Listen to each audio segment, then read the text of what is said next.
Yo, what's up? It's me, Joydan, with this behind the scenes and tutorial how I make my drums together with the bassline. First of all, I used here, let me see how the connection is. It's all good. I recording this with OBS and also recording my voice on my mobile phone. That means later on I will put this together in CapCut. Yeah. So for me, I'm Jordan, techno, melodic techno, rave house producer from Germany. I produce for 9 years right now. I started 2015, and I use Ableton like you see here. And to explain you this in a better and faster way, I got first of all I got the Ghost Hack Advents Calendar. Gift for melodic techno. They're giving away right now on their website Ghost Tech. You can search it. It's some free samples there. You can search it in Google or visit the website. That means yeah. Now we go to the production. That means I choose this bass line sounding like this.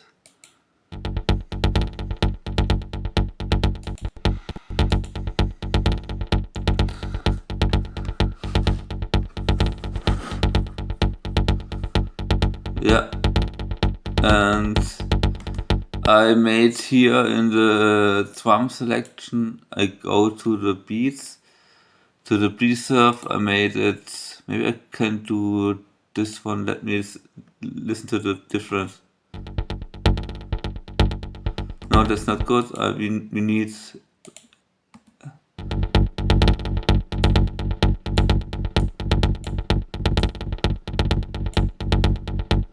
Sounds also good, but I use 1/16 note. Sorry. And yeah, I'm from Germany. Yeah, I try to make this international disposed because that can reach more people with this production tips. What I want to say, I use here the preserve selection on Ableton, the DAW I use for many years since the start, and it's in 128 BPM, and you can preserve it to make it the transients a bit shorter, so don't use another effect for it. I use it maybe in 37, because without it sounds like this. Has a lot of reverb, this sample. I don't want that in my bass. In that case. So I use here the equalizing. You see it here. Maybe I should not boost the low so much. It's in mono. The high so much. I should boost the lower frequencies. It's a very dry bass. It's not processing much or processed much. Just to explain you, the kick drum I use for techno rolls, real melodic techno samples. It's the kick 11, and yeah, I made it in a MIDI file. The bass was the audio file. When you right click on the mouse, computer mouse, you can select either MIDI file or what you refer to audio file. But in that case, we need MIDI file and then create a new one.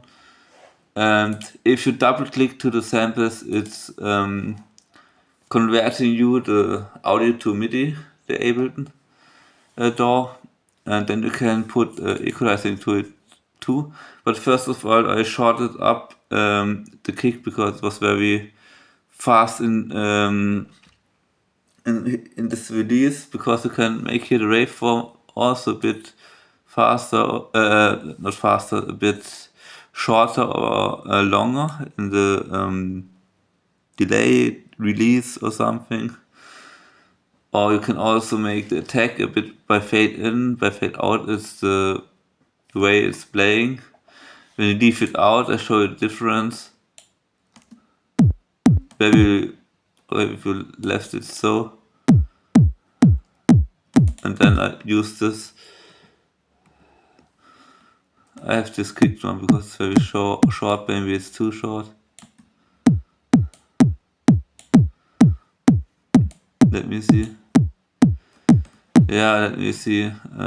And if you don't know, if you change it, you can also copy it and make the changes in the low kick too. If you had processing it and equalizing and can paste it there, and the settings still are how to say it, are copied too. That's the cool workflow on Ableton, the fast. And for a kick drum, you need two different layers. The first one is often a very subby kick drum with less low frequency, more very low frequencies, a bit less mid frequencies, and a bit for the clipping high frequencies and mid high frequencies, like this. And for this one, is in the difference in the how to say it, opposition of it. That means it's very low. It's a support kick. You push the lows, and then the highs are maybe in that case up left like they were. And so you have a very kick that sounds behind a door or something. Maybe sounds together better now. That's not still enough. Before the mastering, you have to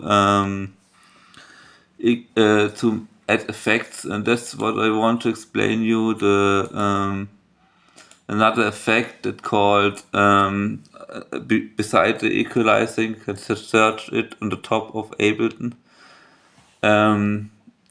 And here you search for this for the kick drum to make more transcends and more punch. Trumpus.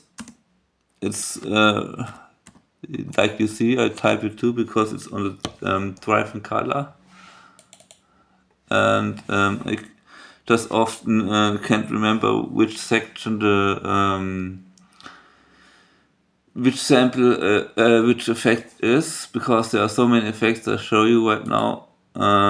They have delay, loop, drive color, dynamics, equalizing filters, modulators, pitch, modulation, reverb, resonance, utilities. Not each effect, to be honest, but the most I often use is trumpus for the melodies, and for the basses sometimes reverb, delay, and for the mastering something, or for the mixing, auto filter, and the rest is volume automating.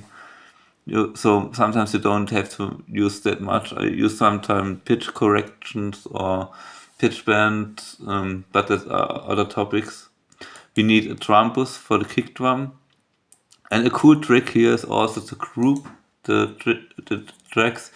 You can go to group the channels by right click on some of one of the channel where the MIDI file is or the audio file is. And then you have the group. When you push to the side, or if you click to the side, the other one we want to group, the other channel we want to group to another.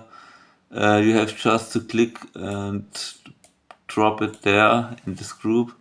The positive thing here is you can change here in the group. When you use the trumpus, it's affecting to both channels. And it's very amazing. You don't have to copy paste it, and you have to have more CPU and there's a great workflow also. Sometimes it's needed to make differences between the settings on the trumpus or something else, but in that case it's very work together, because example for the kick drum that has to be both with the same transients mainly. Transients are is how the sound is cutted or how long the sound is playing. But first of all, you hear it like it's compressed more. It's more left to drive a bit. I often go to hard because it sounds very hard. I make the go to I don't know the word why to comp. I think it's combining composition, or I don't know. It's compression. Compression, yes, compression. Sorry, yeah, this has to be the compression because all is then compressed. And then the kick drum I push down to often to, yeah, in that case maybe 3 decibel less, or that is not too overclipping. -7, around -7. And then I go to transcend a little bit. You hear the difference? Sounds very harder than. In that case, I would make -0.21. I tried with the bassline. Maybe it sounds good, maybe not. But it sounds good. I just make the kick 1 decibel louder, half. Nee, 1. More. You have to trust the ears. And if you can't trust the ears, or if you are unsure, you already see the master here on the right side. If it's overcompressed, you have to change the volume. The bass could be more louder. Maybe -9.24. 2.5. Okay, sounds very low, high, to be honest.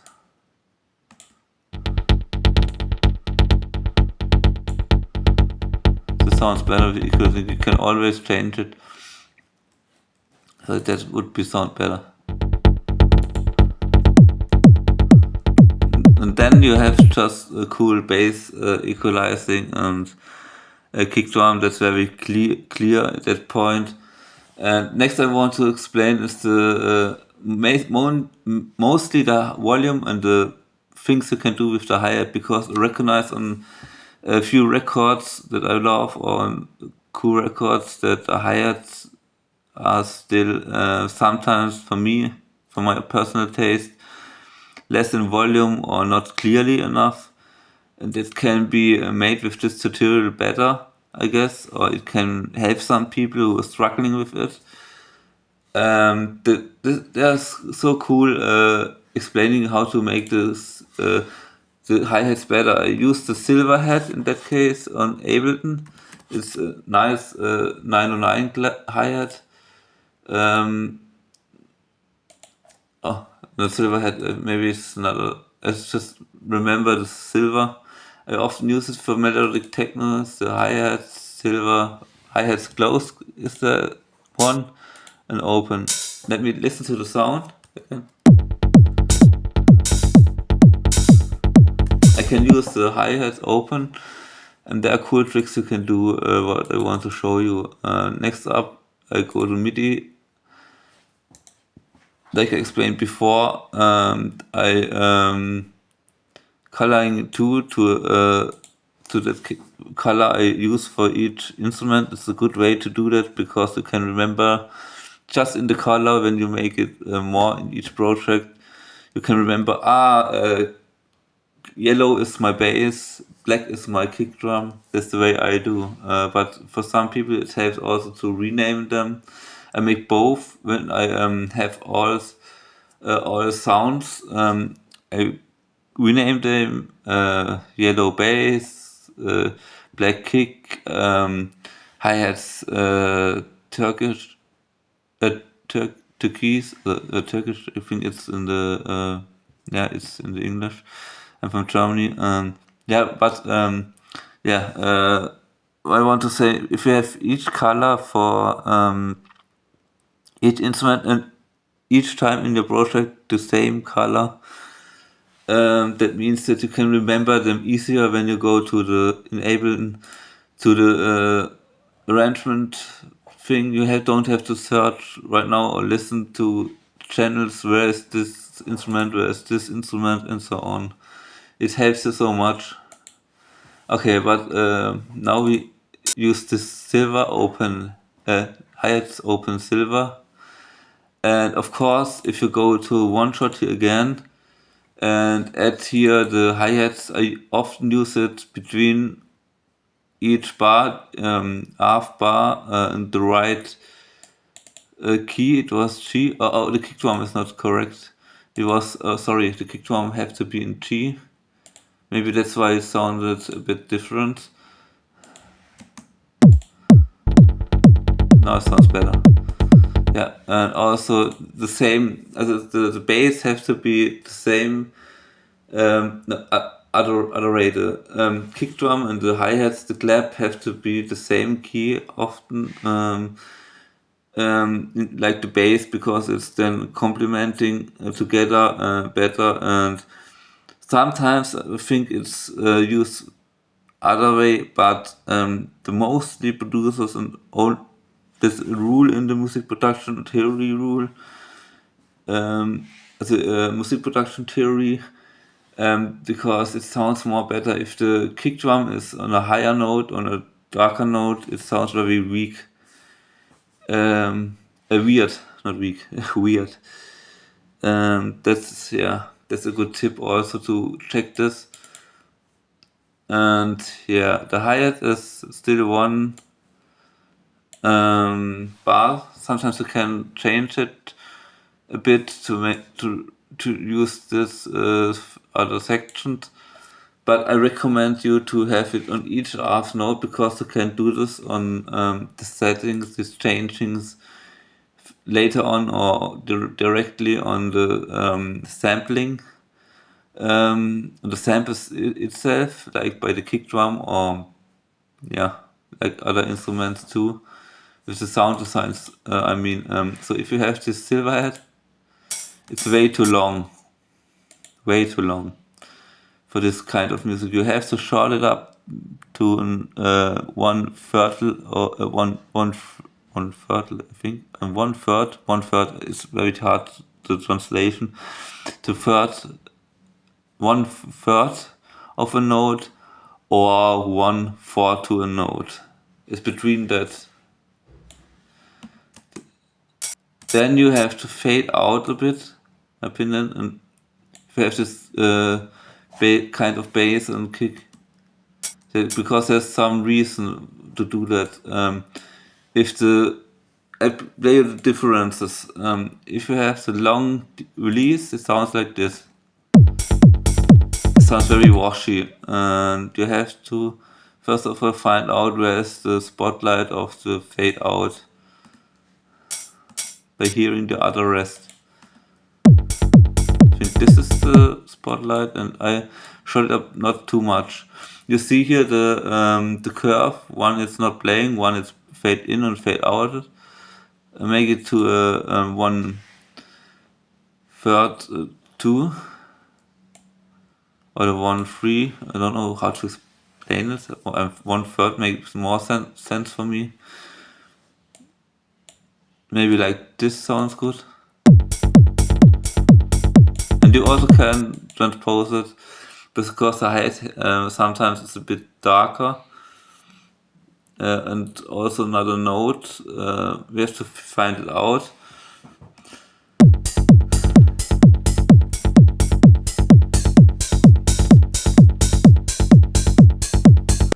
I would make it -7 and very short. I have this main rule for me. If it's very low, the hi-hat, you have to make it more shorter. And if it's a bit higher, or sometimes it depends on the track, you have can make a little bit space in the release.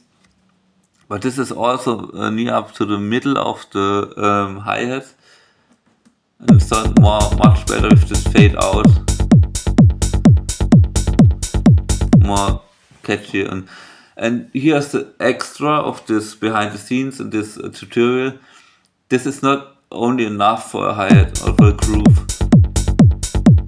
You can do stuff like, also you don't have to do the stuff on the main hi-hat. You can also make it a bit louder, but I would make it the velocity at first a bit louder, then the volume.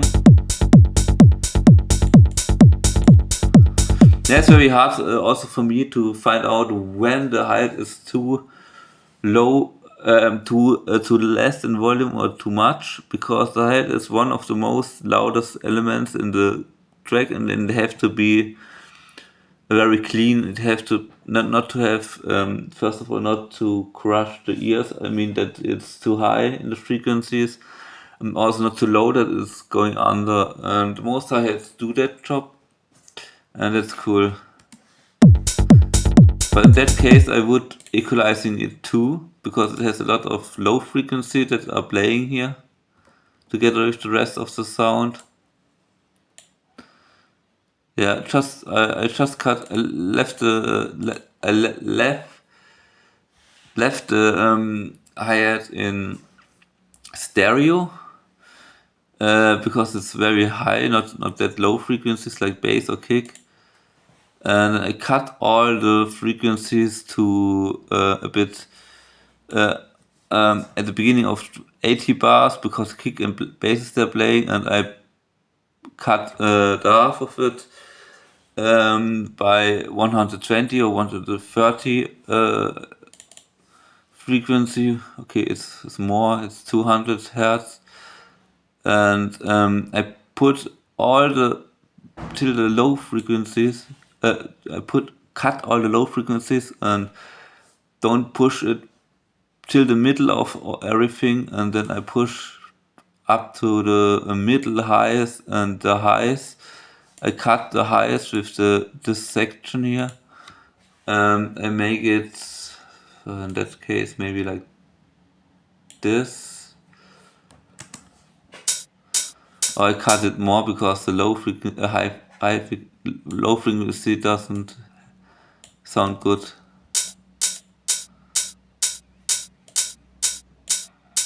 Okay, the highs are too much.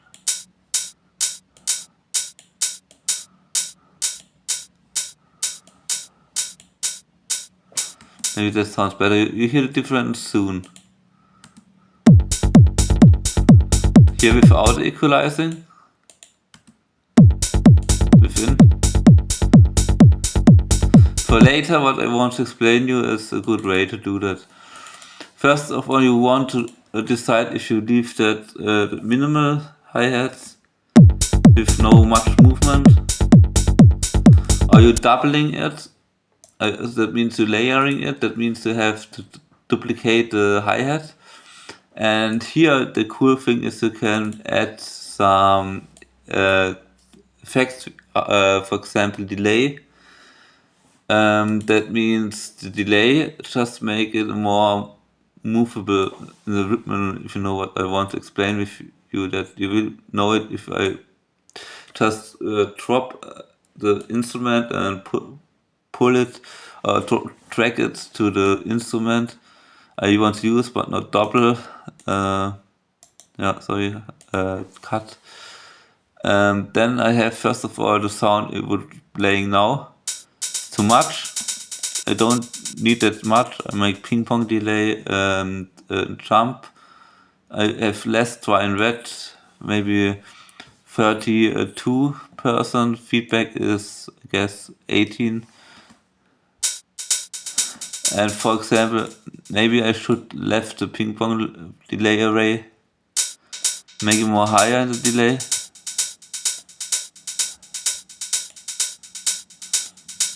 And also cool thing here is you can modulate the feedback. That means in that case it would sound good. Just a bit experimenting here, and Yeah, maybe like this. You see it here on the screen recording what I do with OBS. Has this movement, and make sure that it's maybe in that case the release here is more or less, that it sounds more like this. Make it less in volume, because if you add the other hi-hat again, the main hi-hat, it sounds very washy together. I'll show you it. It sounds very clicking. Yeah, and the main thing, or the best thing why you should make the volume on the second hi-hat less, is that it's not clipping, that it's not too washy together. That means you have to, in that case, you maybe pull down the volume to -10 or near to -11 decibel. And also the higher frequencies we don't need anymore in that case. So we put them down. Maybe we push the low frequencies, because then in the delay it's more lower. You can also do in the filter of the delay like this. Make that more. And also the cool thing in Ableton, you can in Ableton 11 I use, and 12 is much better. But you can also change the feedback of the delay and change your modulations. You also can change anything. I would change it to ping pong delay.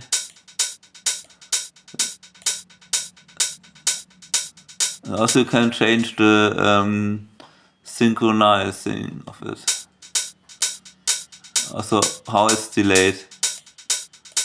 Like this.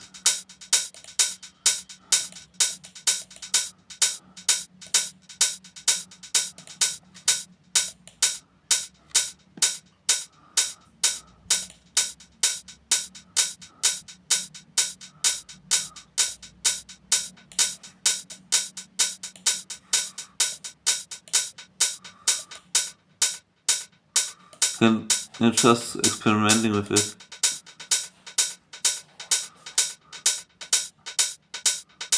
Or maybe that works the best. 3 and 4.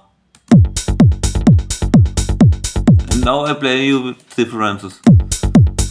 Without, within, there's more movement. The main thing you can do here is also the last thing, to group the track and have this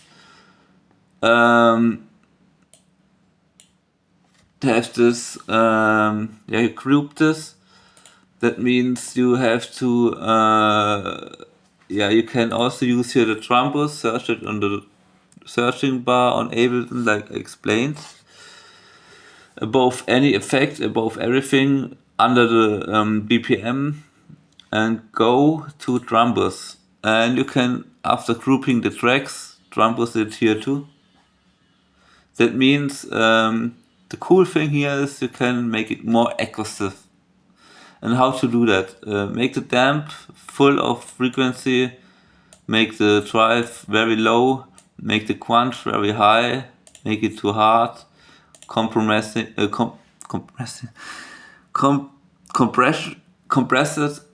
and then you have, with a low volume, you have this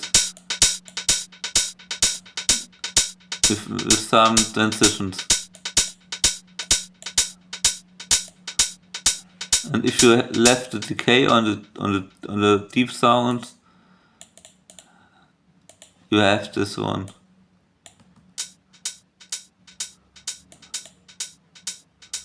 If this have this changes, because before, then after it. The cool thing is you have transitions and can change anything. I think here that sound is cool. And then trust your ears. If you don't hear that hi-hat so much, you can just try to overuse it before the master is too much. Just make the difference. That's too much. Cool is maybe this one. And then you have it, yeah, and you can make it this with your claps. With melodies, it's sometimes difficult to do that because melodies are sound designed that has the transitions, the right sound. And if you make a trumpet in it, it sounds sometimes very washy, sometimes it helps too. And also equalize the hi-hats, like I said, then it would be sound a bit better, in my opinion. Also, just to have the summary of this tutorial, equalizing can help you a lot by basses, can help you a lot by kicks. By kick and bass, you have to remember that everything is in mono in the equalizing. Each other element can be in stereo, and and trumpet is a cool element in Ableton. Also, reverb can be a good thing, but this is not a tutorial. And also, don't forget to transcend your or preserve your bass loops or your melody loops if you use samples to have this impact. This because I show you now the difference. If I don't have this shorted bass, it would sound like this, very washy, I guess. You hear it. Some bass notes are playing in the decay. So if you make it maybe less, it sounds also good. But because in that bass it's doubling a lot. And if you have 116, it sounds better if you left it that way. Or less.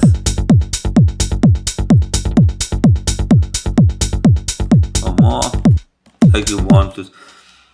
My name is Jordan. I make music for many years. I would love if you want to check out my music. It's similar to this tutorial. And yeah, thank you so much for watching. And see you next tutorial. Will be amazing. Hope you can learn something about this or get inspiration or something else. Hope that helped a lot. And if you want, you can like this, share it to someone who wants to see this. And yeah, that's it. My name is Jordan. Thank you so much for watching.